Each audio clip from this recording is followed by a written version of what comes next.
Assalamu alaikum wa rahmatullahi ta'ala wa barakatuh. Bonjour à tous.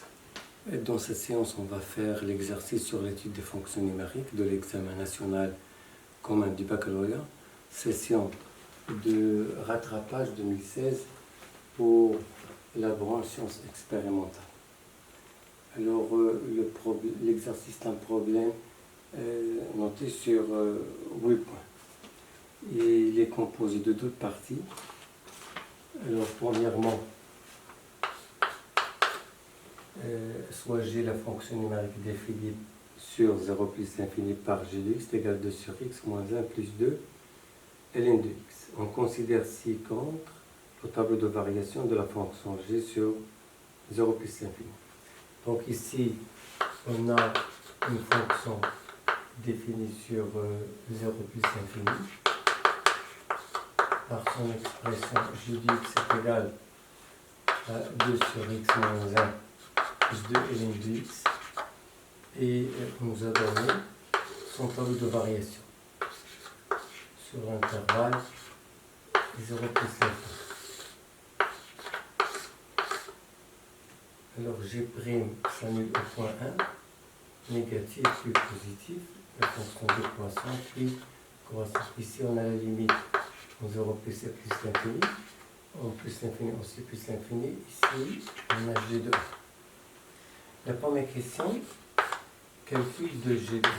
Calcul de g de 1. Alors g de 1 est égal à quoi? On remplace x par 1. Alors 2 sur 1 c'est 2, moins 1, plus 2 ln de 1. Alors ln de 1 c'est 0, on trouve 2 moins 1 c'est 1. Deuxième question, on déduira à partir du tableau que g de x est strictement positif pour tout x appartenant à 0 plus l'infini. Ça veut dire qu'on va étudier le signe de g de x. Alors pour étudier le signe de g de x, on va dire que g elle est décroissante sur l'intervalle 0,1 et puis elle est croissante sur l'intervalle 1 plus l'infini. Donc la fonction présente une valeur minimale au point 1 de valeur g de 1. Donc on va dire d'après le tableau de variation que je vais écrire en abrégé TV de g, alors g admet un minimum ou bien une valeur minimale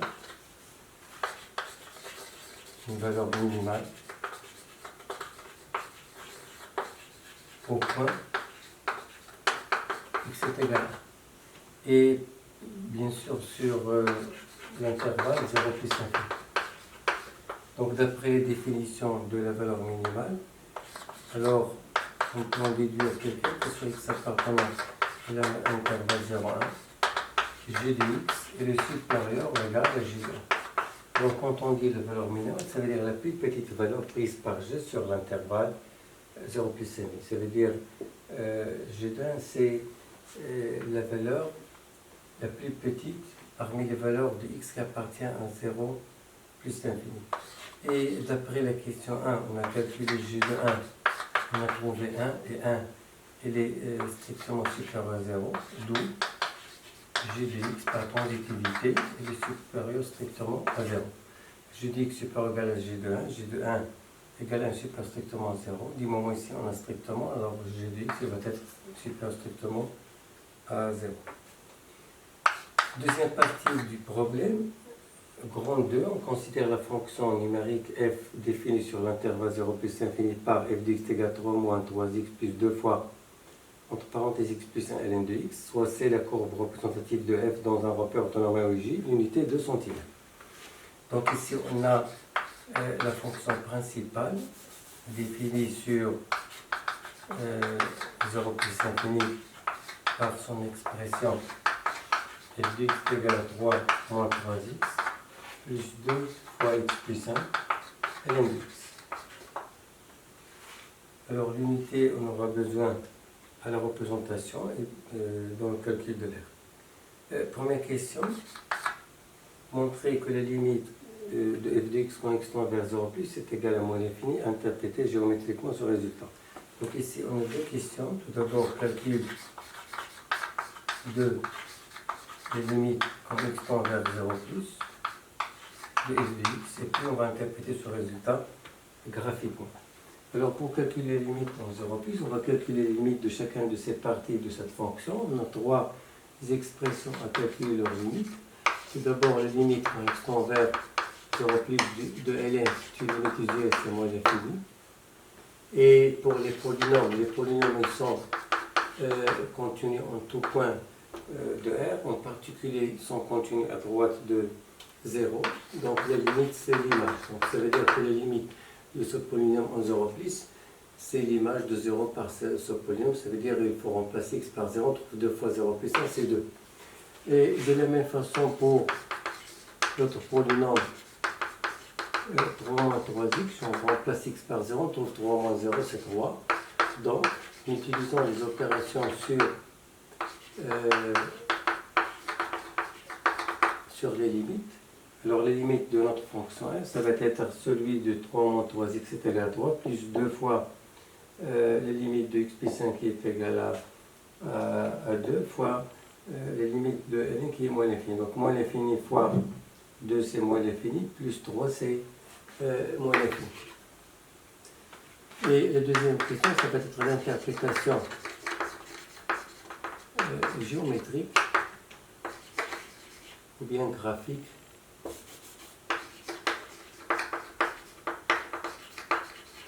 de ce résultat. Alors, qu'est-ce qu'on va dire quand la limite, que ce soit à droite ou bien à gauche d'un nombre réel est égale à moins l'infini, ou bien plus infini, on dit à ce moment-là que la droite d'équation x est égale à 0 est une asymptote verticale. Donc on va dire que la droite d'équation x est égal à 0, qui est exactement l'axe y, est une asymptote verticale. Et comment on va représenter la courbe à proximité de l'axe des ordonnées? Alors, puisque la limite c'est à droite de 0, donc la courbe va être à droite, et puisque la limite c'est moins l'infini, elle va être en bas. Ça veut dire que la courbe va avoir cette allure. La question suivante, deuxièmement, petit a, montrer que la limite de f de x quand x tend vers plus l'infini est égale à plus l'infini. Et pour le calcul de la limite, on pourra utiliser l'écriture suivante. F de x est égal à x fois entre crochets 3 sur x moins 3 plus 2 fois entre parenthèses 1 plus 1 sur x ln de x. Donc ici, on va calculer la limite de f de x quand x tend vers plus l'infini. Et on nous a donné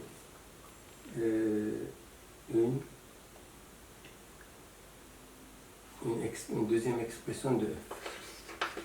Cette deuxième expression de f, c'est une factorisation de f de x par x. Alors x fois entre crochets, 3 sur x, moins 3, plus 2 fois entre parenthèses 1 plus 1 sur x, ln de x. Et pourquoi on n'a pas utilisé cette expression? Parce qu'à la limite en plus l'infini, ln de x va tendre vers plus l'infini, 2 facteurs de plus 1 va tendre vers plus l'infini, donc le produit c'est plus l'infini, et moins 3x va tendre vers moins l'infini. Donc en faisant la somme moins l'infini plus l'infini, on trouve une forme indéterminée. Ça veut dire qu'on ne peut pas calculer les limites avec la première expression de f. Donc on va utiliser celle-là, c'est une factorisation de x. On va essayer les limites des parties qui composent cette deuxième expression. Alors on va commencer par ln, sa limite en plus l'infini, c'est plus l'infini, c'est une limite du logarithme. La limite de 1 sur x en plus l'infini, ça me donne 1 sur plus l'infini, c'est 0. On va lui ajouter le 1. Donc la limite, ça va être 1, on va le multiplier par 2. on va trouver 2. Et puis les limites de la même façon de 3 sur x, ça va être un 0, 3 sur l'infini c'est 0, je vais lui retrancher 3, donc la limite ça va être moins 3. Et aussi la limite, bien sûr, de x en plus infini c'est plus infini. Et en utilisant les opérations sur les limites, alors on va trouver pour ce produit-là 2 fois plus l'infini c'est plus l'infini. Pour cette fonction c'est moins 3, donc plus l'infini plus moins 3 c'est plus l'infini. Et on va les multiplier par plus l'infini. Ça veut dire on va trouver plus l'infini.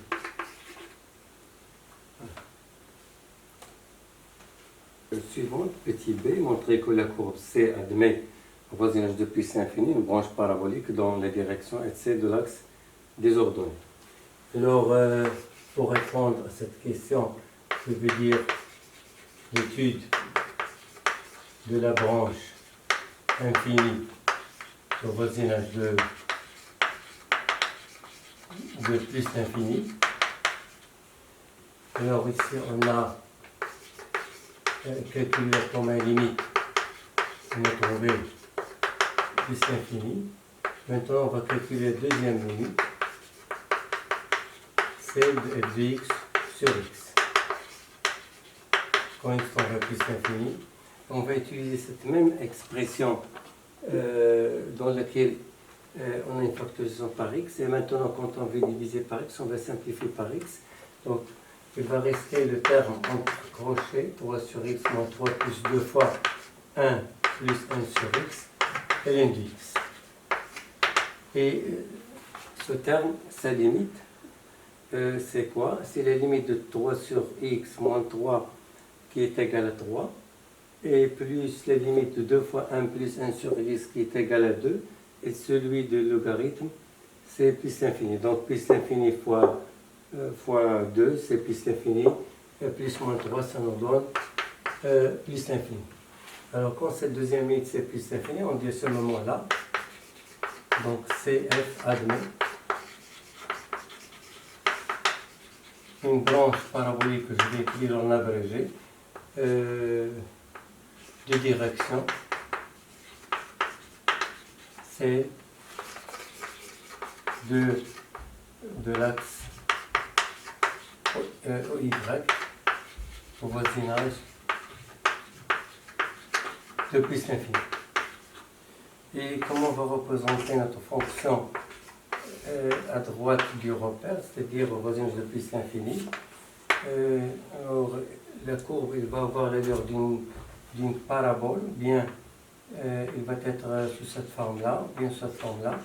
Mais puisque les limites en plus l'infini c'est plus l'infini, ça veut dire le choix convenable c'est celui-là. Donc on va éliminer ce deuxième cas.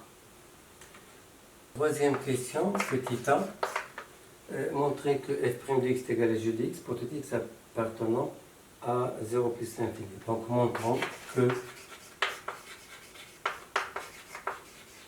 quel que soit x appartenant à 0 plus l'infini, f' de x est égal à g de x.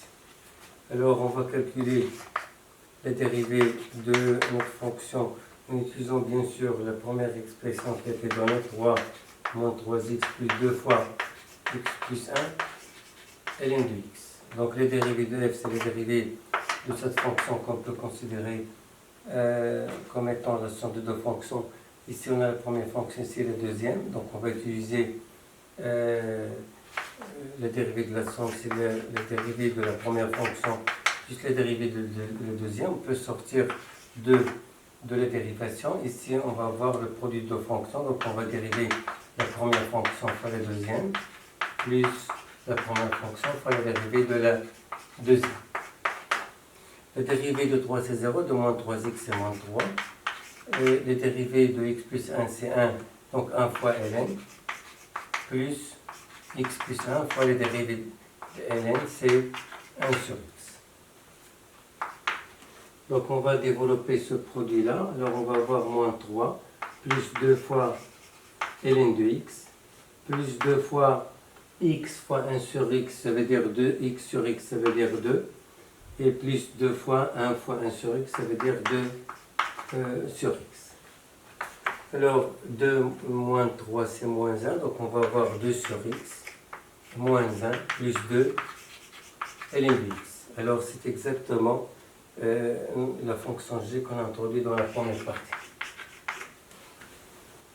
Question B, on déduire que f est strictement croissant sur 0 plus l'infini et dresser le tableau de variation de f sur 0 plus l'infini. Donc ici on a deux questions. Tout d'abord les variations de f. Et ici, étant donné que quel que soit x appartenant à 0 plus l'infini, on a trouvé f' est égal à g, donc le signe de f' est celui de g, et d'après la partie 1, on a trouvé que g de x est strictement positif, ce qui entraîne que f' de x est strictement positif, donc f est strictement croissante sur 0 plus l'infini. Deuxième question, on va dresser le tableau de variation de f. Alors le tableau de variation, on va mettre ici 0 plus l'infini comme définition. On va mettre le signe de les dérivés qui est positif.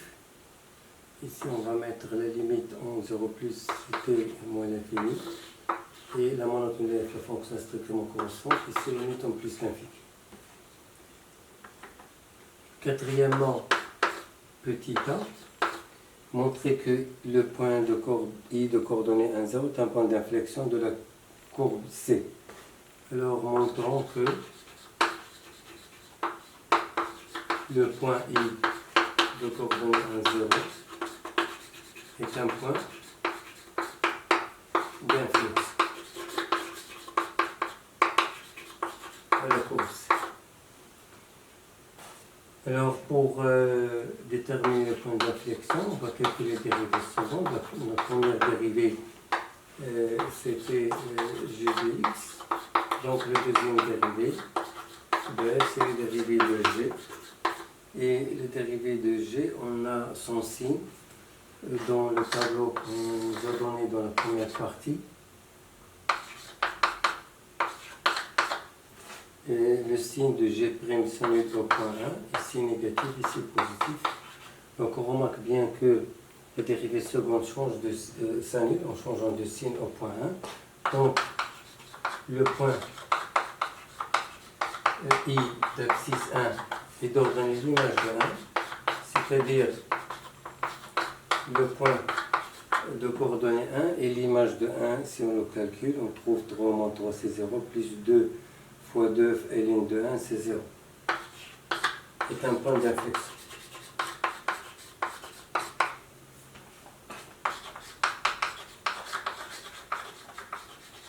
De C ou bien de F. Question petit b. Montrer que y est égal x moins 1 est une équation cartésienne de la tangente T à la courbe C au point I. Donc ici, on va déterminer l'équation de la tangente T au point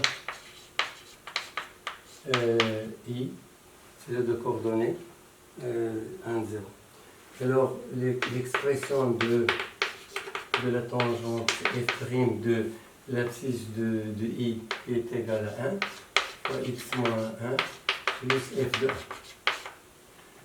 On a f de 1, c'est 0, c'est l'ordonnée du point I. Et pour les dérivés, c'est du moment que f' de x et g de x, c'est g de 1. Et g de 1, on l'a calculé dans la première question, on a trouvé donc l'expression de de l'équation de t, c'est égal à 1 fois x moins 1, c'est-à-dire x moins 1. Question suivante, petit c. Construire dans le même repère OIG la droite T et la courbe C. Donc ici on va représenter dans le même repère les courbes de F et la tangente T. Ici on va prendre en considération l'unité égale à 2 cm. Alors pour représenter T tout d'abord, on va choisir deux points, par exemple le point A de coordonnées 0 ou moins 1 et le point B de coordonnées, si je remplace x par 1, je trouve x égale à 0.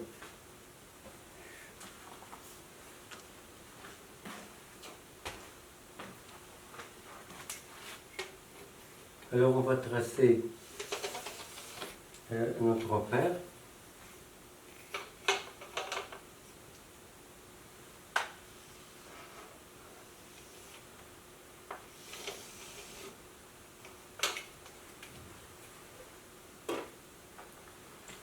Alors ici l'axe des x, l'axe des ordonnées, l'origine. On va placer les deux points, le point d'abscisse 0 d'ordonnée moins 1 se trouve ici, le point d'abscisse 1 d'ordonnée 0 se trouve ici, point B. Donc on va tracer la droite T qui passe par ces deux points.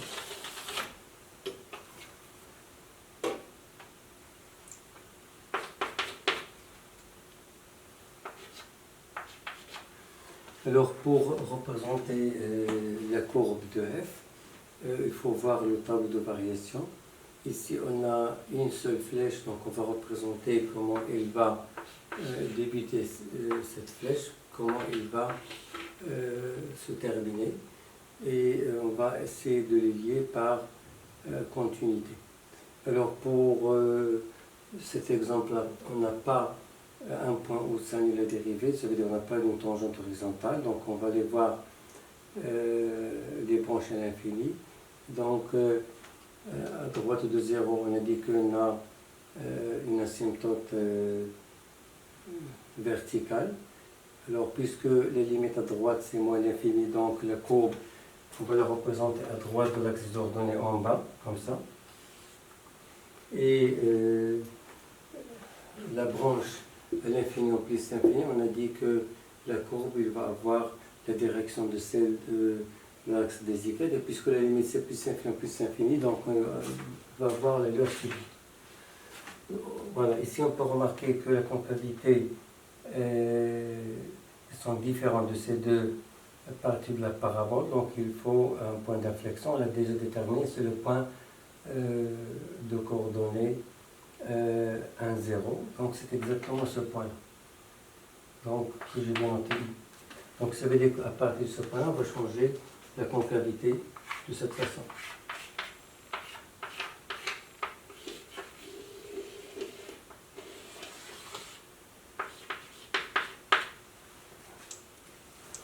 On va passer à la question suivante, cinquièmement. Petit a, montrer que l'intégrale de 1 à 2 de 1 plus x sur 2 dx est égal à 7 sur 4. Donc ici on va calculer de l'intégrale que je vais noter i de 1 à 2 de 1 plus x sur 2 dx.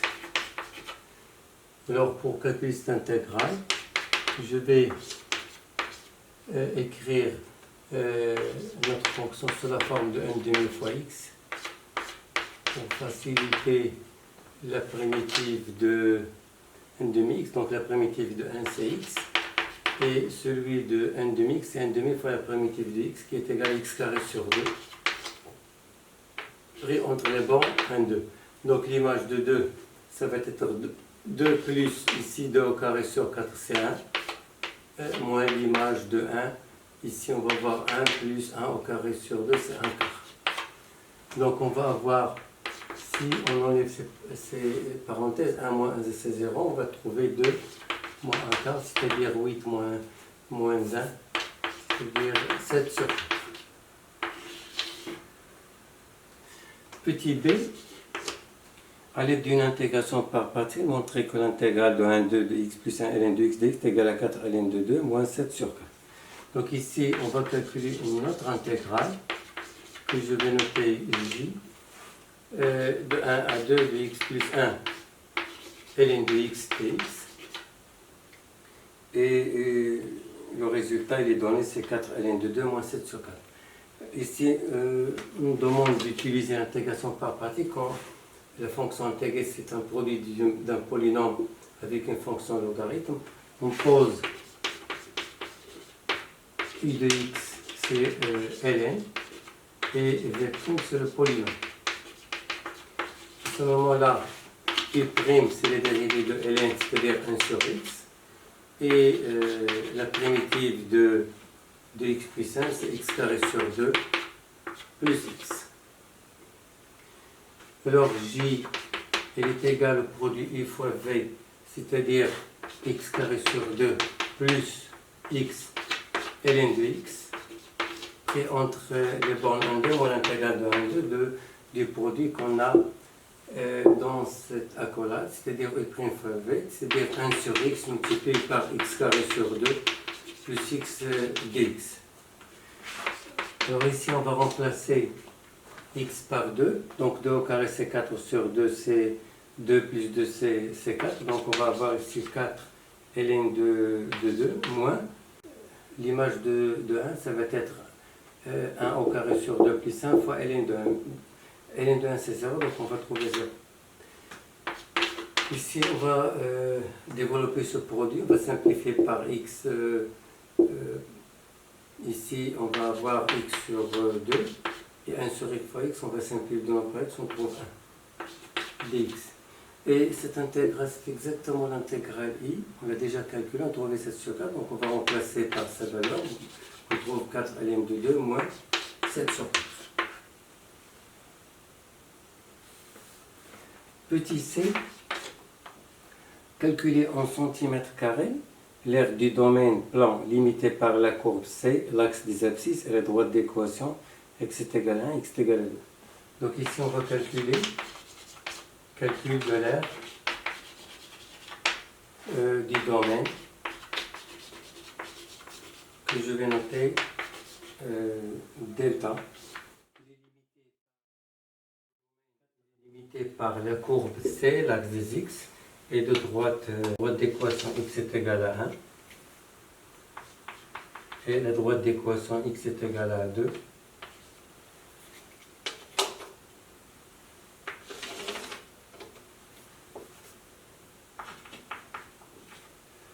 Voilà, donc notre domaine, c'est le domaine suivant.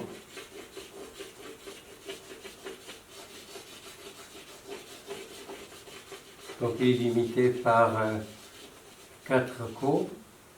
La droite d'équation x égale à 1, la droite d'équation x égale à 2, l'axe des abscisses et la courbe de f. Donc ça c'est le domaine delta. L'expression de l'aire de delta, c'est l'intégrale de 1 à 2 de quoi? De f de x. C'est l'expression de la courbe qui limite le domaine d'en haut, moins 0, ça veut dire l'expression qui limite le domaine d'en bas. C'est l'équation de l'axe des abscisses.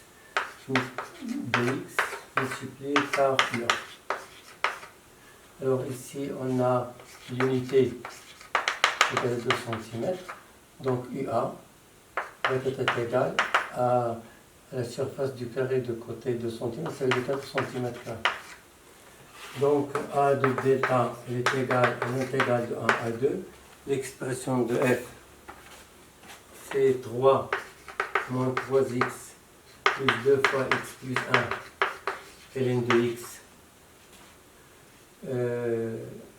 dx multiplié par 4 cm². Donc elle est égale à 4 fois. Alors cette intégrale, on va la partager en deux. L'intégrale de 1 à 2 de 3 moins 3x dx plus l'intégrale de 1 à 2 de 2 fois x plus 1 ln de x dx, 3 cm². Alors la primitive de 3 moins 3x, c'est 3x moins 3x carré sur 2, et entre les bornes 1 et 2. Plus ici, on va sortir le 2. Alors on va voir l'intégrale de 1 à 2 dx plus 1 ln dx. On l'a déjà calculé. On l'a noté j. Donc je vais la remplacer par sa valeur. Donc 100 cm², on va le garder à la fin. Est égal à 4 fois. Je remplace x par 2. On trouve ici 6 moins 3 fois 4, 12 sur 2, c'est 6. Ça, c'est l'image de 2.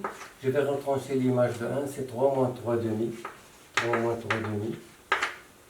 Voilà, plus 2 fois la valeur de j, c'est-à-dire 4 ln de 2, moins 7 sur 4. Alors, on va simplifier l'expression de l'air. Alors, ici, on a 6 moins 6, c'est 0. 3 moins 3 demi, c'est 3 demi. On a ici un moins à l'extérieur. Donc, on va avoir 4 fois moins 3 demi. Alors, on va développer ce produit 8 ln de 2 moins 2 fois 7 quarts, ça donne moins 7 demi. Alors 4 fois moins 3 moins 7, ça fait moins 10 sur 2, c'est moins 5.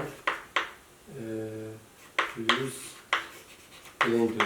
Donc l'expression de l'air de notre domaine, ça va être 4 fois 8 ln de 2 moins 5 cm².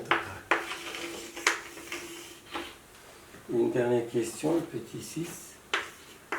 Résoudre graphiquement une équation x appartenant à 0 plus l'infini, x plus 1 ln de x supérieur ou égal à 3 demi x moins 1. Résolution graphique.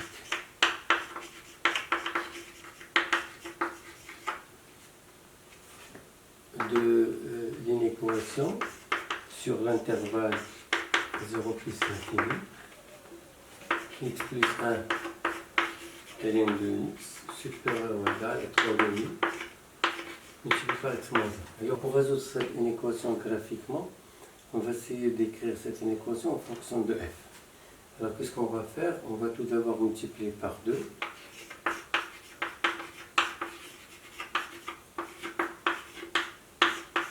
Et puis on va développer ce produit, on va le faire passer à gauche. Ici on va avoir 3x. Donc on va le faire passer à gauche, ça va devenir moins 3x. Ici on a moins 3. On va le passer de l'autre côté, on va avoir plus 2. Plus 2 fois x plus 1, ln de x supérieur ou égal à 0. Et cette expression qu'on a obtenue, c'est exactement f de x. Donc comment résoudre cette inéquation graphiquement? On va essayer de voir la position de la courbe par rapport à l'axe des abscisses. Alors quand la courbe elle est au-dessus de l'axe des abscisses, alors on dit que la fonction est positive, si elle est au-dessous, elle est négative. Donc ici on va essayer de voir quand est-ce que la courbe elle est au-dessus de l'axe des x. Alors c'est à partir du nombre 1, donc sur l'intervalle 1 plus l'infini, vous voyez que la courbe elle est au-dessus de l'axe des x et sur 0,1 elle est au-dessous. Donc on va dire que CF est au-dessus de l'axe des abscisses OX sur l'intervalle 1 plus l'infini. Et il est au-dessous sur l'intervalle 0,1. Donc l'ensemble de solution de notre inéquation, ça va être l'intervalle 1 plus l'infini.